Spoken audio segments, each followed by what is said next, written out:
जब साहब चले गए तब मैंने माँ से पूछा कि सही में माँ आप साहब महादेव के लिए गा रही हैं? तो माँ ने कहा कि मुझको महादेव में और इनमें कोई अंतर नहीं दिखता। तो मैं जब भी गाती हूँ मेरे लिए दोनों एक ही सत्ता है। देखिए ये कौन बोल रहा है? ये क्या पत्नी बोल रही है? क्योंकि साहब के अनेक रूप हैं। साहब के अनेक रूपों में पति का रूप भी है। तो यहाँ माँ पत्नी है। क्या माँ पत्नी के रूप में ये बात बोल रही है? ये वाक्य तो ये नहीं बताता है। ये वाक्य बताता है कि माँ नीलम आनंद एक शिव के शिष्या उस शिव के शिष्य के सानिध्य में है जिसका सीधे जुड़ाव शिव से है। इसलिए उन्होंने जितना साहब को देखा है, जाना है, हमारे आपके लिए असंभव है। तो उस रूप को जानकर वो ये बात कह रही हैं। इसीलिए जब शिव के शिष्य साहब के कार्यालय चले जाने के बाद, साहब के जाने के बाद माँ के पास बैठते तो वो रोते तो माँ भी रोती, क्योंकि ममतामयी थी। तो ममतामयी माँ तो रोने पे बच्चे रोएंगे, तो हमारे लिए हम सब उनके बच्चे ही हैं। हमारी उम्र चाहे जो हो, धरती पे हमारी उम्र चाहे जो हो, आप 100 साल के भी हो जाएंगे तब भी साहब और दीदी के लिए तो बच्चे ही हैं। कोई एक जगह है जहाँ हमको लगता है कि हम सबका बचपन है, हम सबके ऊपर कोई है, हम अनाथ नहीं है, हमारे नाथ है कोई। हाँ, जेकर नाथ बोले नाथ हो अनाथ कैसे हुई तो है। वरण गुरु भ्राता साहब श्री के जीवन की बहुत सारी घटनाएं हमको ये बताती हैं, दिखाती हैं कि वो जो सिर्फ दिख रहे हैं उतने भर नहीं है। उनके पीछे का जो रूप है, जो स्वरूप है उनका, उसको दुनिया ने जाना ही नहीं। इसीलिए इतने ऊंचे पे जाके, शिव शिष्यता के चरम पे जाकर भी उनका व्यवहार, उनकी बोली, उनका आचरण सब बिल्कुल सामान्य, अति सामान्य है। साहब ने कहा शिव भी तो अति सामान्य है, क्योंकि शिव अपने गणों से जाना जाता है। शिव अन्य देवी देवताओं के दास होते हैं, लेकिन शिव के गण होते हैं। लोग कहते हैं कि हम आपके दास हैं, महादेव गले लगा के कहते हैं तुम तो मित्र हो, मतलब गण हो, मेरे आदमी हो ना, हम लोग आदमी हैं। इसीलिए उन्होंने कहा कि बनना है तो महादेव का आदमी बनो, बनना ही है तो महादेव का बनिए, और चमचागिरी ही करनी है तो सबसे ऊपर वाले का करिए, नीचे वाले का करने से तो कोई फायदा नहीं है। जैसे मेरा नाम, भैया लोगों ने मेरा नाम रखा था बेलचा। बेलचा मतलब क्या होता है? चमचा मतलब, चम्मच मतलब छोटा वाला, चमचा उससे थोड़ा सा बड़ा होता है, इसलिए चमचा थोड़ा विशिष्ट होता है। लेकिन बेलचा जो होता है तो हाँ, मेरे सामने कोई बात होती तो कहते हैं इसको मत बताना, ये बेलचा जाके बता देगी बेलचा। लेकिन ये मेरा सौभाग्य है कि किसी ने बेलचा बनाया तो किनका बनाया? तो साहब का बनाया। साहब ने कहा, किसी ने मुझसे पूछा महादेव कैसे हैं? तो महादेव ने कहा, अरे कम बात है कि तुमसे मेरा हाल पूछता है, तुम मेरे नजदीक हो तब न पूछता है। तो ये तो सौभाग्य है बहुत बड़ा। खैर, तो वरण गुरु भ्राता की इन बातों में या इन 3 सूत्रों में जो सामान्यतः हम आप करते रहते हैं और हमको लगता है कि ये तो बहुत आसान बात है, परंतु ये आसान बात नहीं है। विज्ञान जिन चीजों की खोज करता है, योग जिसका प्रयोग करके आंतरिक परिवर्तन की बात करता है, ऐक्ट सुनिश्चित करने की बात करता है, शिव के शिष्य तीनों सूत्रों को बस करते हैं, सामान्य तरीके से करते हैं, लेकिन उनका पूरा का पूरा आंतर परिवर्तित हो जाता है। ये विज्ञान भी न खोज सकेगा कि ये कैसे होता है। हमारी आंखों के सामने हमारा बच्चा अनायास बड़ा हो जाता है, युवा हो जाता है, हमारी आंखों के सामने होता है, लेकिन हम देख नहीं पाते और हम कहते हैं कि मेरी आंखों के सामने बड़ा हुआ है। आपने कब देखा कि वो बड़ा हुआ? कोई पौधा हमने लगाया है, विशाल हो गया, हमारे आंगन में हमारी आंखों के सामने हुआ था, लेकिन इन आंखों से हम नहीं देख सके। ठीक वैसे ही साहब का सानिध्य हमको शिव जैसा कर रहा है, करता चला जा रहा है, बहुत तेज गति से कर रहा है। ये आंतरिक परिवर्तन जिसको हम कहते हैं इनर ट्रांसफॉर्मेशन, अंदर का परिवर्तन कब हो गया, कैसे हो गया, हम जान ही नहीं सके। अब मेरा मुझ में कुछ है कि नहीं, जो है सो उनका ही प्रवेश कर गया है। अब हमारा आपका अंदर कुछ है नहीं, इसलिए आपकी सोच पे भी नियंत्रण उन्हीं का है। हमारी आपकी सोच पे किसका नियंत्रण होता है? हम जो सोचते हैं वो कर पाते हैं। नियंत्रण किसका चल रहा है? जो वो चाहते हैं वो करवाते हैं। हम आप करना चाहते हैं, हम कर पाते हैं, जो उनकी इच्छा होगी वही वो करवाते हैं।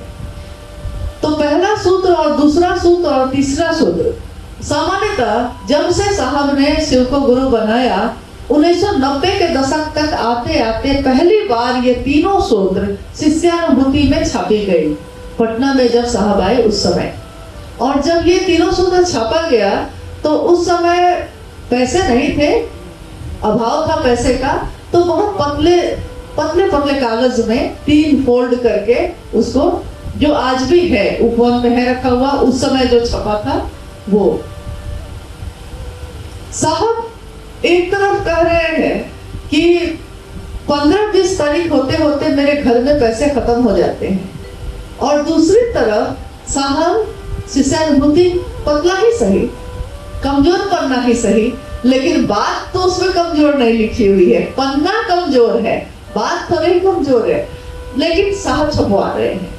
तो हमको आपको सोचना होगा कि आखिर उस समय कौन सी संस्था थी, कौन सा न्यास था, कौन सी व्यवस्था थी, कितने लोग थे मदद करने वाले। जब साहब और दीदी ये काम कर रहे थे, उन्होंने अपना पेट काट कर, अपने बच्चों की इच्छाओं का गला घोट कर तब इस काम को शुरू किया था। तो आज हमारे आपके हाथ में वो शिष्यानुभूति है जिस पर लिखा है आलेख शिवशिष्य हरिंद्रानंद। एक गुरु भाई ने एक बार मुझसे पूछा कि शिव चर्चा में हमको अनुभूति में क्या बोलना चाहिए, अपनी अनुभूति बोलनी चाहिए या साहब की अनुभूति बोलना चाहिए। शिव की चर्चा में हमारी अनुभूति भी चलेगी, लेकिन लोगों को जोड़ेगी साहब की अनुभूति। मेरी अनुभूति से वो मुझसे जुड़ेगा, लेकिन साहब की शिष्यानुभूति से वो शिव से जुड़ेगा। ये अंतर है मेरी अनुभूति में और उनकी अनुभूति में, ये अंतर तो है। क्योंकि जब हम ज्यादा बताने लगते हैं कि मेरे साथ ऐसा हुआ तो मैं थी वहां, साहब ने मुझसे कहा, तो लोग मुझको पकड़ेंगे। और आज सामान्यतः बहुत लोग ऐसा कर रहे हैं, जो कह रहे हैं जो बात साहब ने कही भी नहीं होगी उनको, वो भी आज वो कह रहे हैं कि हमको, हम ही थे बस और कोई नहीं था वहां, बस साहब थे और हम थे, और साहब ने मुझसे कहा तो मैंने साहब से कहा। और आज तक मैंने अपनी आंखों से कभी नहीं देखा कि साहब हो और सिर्फ कोई एक ही हो, ऐसा तो हुआ ही नहीं कभी। साहब से बात करनी है तो भीड़ में करिए, अकेले में वो सिर्फ महादेव से ही मिलते हैं, अकेले में वो और किसी से नहीं मिलते। खैर, तो साहब का ये जो तीनों सूत्रों का निरूपण है वो आध्यात्म का गूढ़ रहस्य है, जिसको समेटे हुए है, जिसको दुनिया शायद आगे कभी इस पे रिसर्च हो, शोध हो तो दुनिया के लोग जानेंगे, या हमारी युवा पीढ़ी इस पे वैज्ञानिक दृष्टिकोण से भी देखना शुरू करेगी। अध्यात्म विज्ञान नहीं होता, अध्यात्म के अंदर विज्ञान होता है, लेकिन विज्ञान के अंदर अध्यात्म नहीं होता। अध्यात्म की ऐसी बहुत सारी बातें जो आज भी रहस्य है, लोग समझ नहीं सके। उसमें एक रहस्य ये भी है कि मन ही मन शिव से दया मांगना शिव का शिष्य कैसे बना सकता है, बनाता है। मन शिव की परिधि में बंध जाए, परिधि मतलब घेरा में हो जाए, ये दूसरा सूत्र कैसे करता है? शिव चर्चा, शिव की चर्चा जब हम आप करते हैं, शिव चर्चा ध्यान की अनुपम विधि है। ये कैसे होता है? क्योंकि ध्यान की अनुपम विधि कहा गया इसको। ध्यान के लिए आज तक लोग साधना, उपासना, मंत्रों का जप करते थे, ध्यान के लिए चर्चा यानी बोलने में ध्यान हो जाता है, ये आज तक कभी नहीं हुआ। पूरे इतिहास में आध्यात्म और धर्म की जितनी बात है, जिन जिन चीजों का प्रयोग शिव शिष्यता में हुआ, साहब के द्वारा किया गया, आज तक किसी भी आध्यात्मिक रास्ते में या धार्मिक रास्ते में इन चीजों का प्रयोग किसी ने नहीं किया। कथाओं का प्रचलन था, चर्चा का तो आज तक नहीं था। शिव चर्चा पहली बार किसने जगत में लाया? तो साहब ने लाया है। शिव चर्चा का प्रचलन साहब श्री के द्वारा हुआ। मन ही मन महादेव से दया मांगिए, क्योंकि आज तक कृपा शब्द का प्रयोग होता था, दया शब्द का प्रयोग नहीं होता था। पहली बार शिव शिष्यता में दया शब्द का प्रयोग किया गया, जहां साहब ने कहा कुछ भी नहीं आता, न क्रिया आती है, न साधना आता है, न मंत्रों का जप आता है, महादेव कुछ नहीं आता, फिर भी आपकी दया चाहिए। तो पहली बार पहले सूत्र में दया का प्रयोग किया गया, दया मांगने का प्रयोग किया गया। और ये विधि बताई गई, जो कहते हैं शिव हो उतरम पार कौने विधि ना, किस विधि से हम उस पार उतरेंगे, साहब ने इस विधि को बताया है। एक ऐसा रहस्य जो आज तक रहस्य ही था, शिव से जुड़ाव कैसे होगा, ये तो रहस्य था। लेकिन इस रहस्य का उद्घाटन उद्भासित साहब श्री के द्वारा किया गया, जिसमें उन्होंने कहा कि अगर एक इंसान सोच ले, उसके विचार में भी प्रवेश कर गया है महादेव का शिष्य भाव, अगर उसके अंदर थोड़ा भी पनपा है, गुरु का भाव प्रवेश करता है। और कल हम लोग इस पे बात कर रहे थे क्या होता है शिव चर्चा। यानी ये सिर्फ हमारे लिए तमाशा नहीं है, ये हम सभी शिव शिष्यों को बहुत गंभीरता से समझना होगा और सोचना होगा इस पे कि आखिर हम सब शक्ति चाहते हैं। शक्ति यानी महादेव की दया भी एक शक्ति ही है, ताकत है, ऊर्जा है। महादेव की दया ऊर्जा ही है, उतरती है तब हम कुछ कर पाते हैं, तो ताकत है ये। ताकत अगर गलत हाथों में चला जाए तो विध्वंस करता है, और सही हाथों में चला जाए तो निर्माण करता है, सृजन करता है। तो सही हाथ यानी शिव शिष्यता जब हमारे मन में उतरती है तो एक ताकत हमारे मन में प्रकट होता है, जो मानसिक और शारीरिक ताकत से भी मजबूत होती है। ये एक बहुत बड़ा विज्ञान है, जिसको साहब ने सर्वसुलभ कर दिया, सबके लिए कह दिया कि व्यक्ति का जो शारीरिक उसकी ताकत है, व्यक्ति की शारीरिक शक्ति से बलशाली है उसकी मानसिक शक्ति, और मानसिक शक्ति से बलशाली है उसकी आध्यात्मिक शक्ति। और हमको आपको साहब ने नीचे से ऊपर नहीं किया है, उन्होंने सीधे ऊपर कर दिया है, यानी सीधे आध्यात्मिक शक्ति से जोड़ दी है। इसीलिए हमारा आपका जो शारीरिक और मानसिक बल है वो दोनों मजबूत है, इस कारण से क्योंकि हमारी आध्यात्मिक ताकत मजबूत है।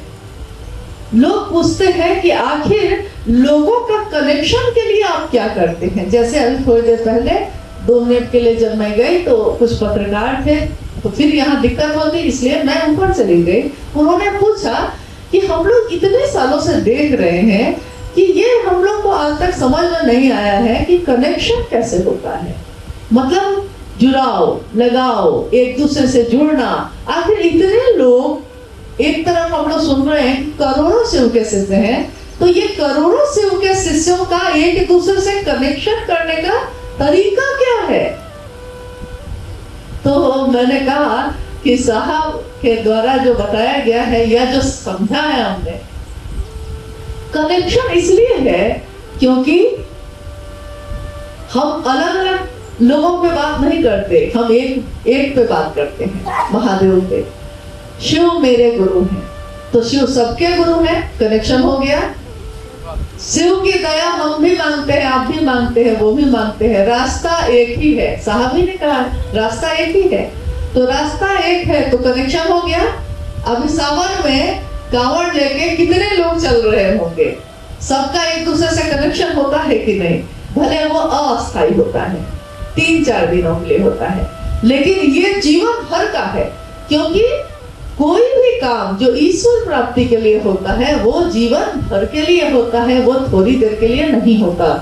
इसीलिए तीसरा सूत्र में नमः शिवाय मंत्र का प्रयोग भी साहब श्री ने किया है ईश्वर प्राप्ति के लिए, शिव से हमारा ऐक्य सुनिश्चित हो जाए इसके लिए। जब हम कोई मंत्र का प्रयोग करते हैं वो काल अवधि के लिए होता है।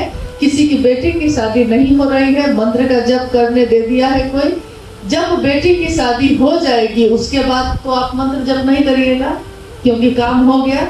किसी को संतान नहीं है, संतान हो गया तब थोड़े ही मंत्र जप करेगा, संतान हो गई, काम पूरा हो गया, यानी काल अवधि तक।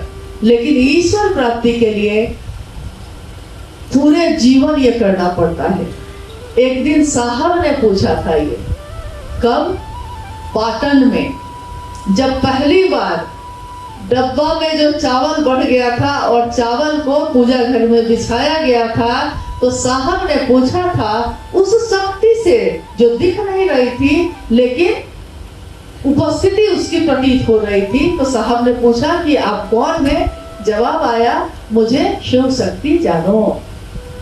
और साहब पूछ रहे हैं कि हम भाई शिव के शिष्य हैं, हम लोग को क्या करना चाहिए? उस शक्ति ने क्या कहा? मतलब नमः शिवाय। साहब पूछ रहे हैं कितनी बार? फिर जवाब आता है 108 बार। फिर साहब पूछते हैं कब तक? ये काम हम करेंगे तो कब तक? आजीवन, जीवन भर। तो ये तीनों काम हम लोग को जीवन भर करना है।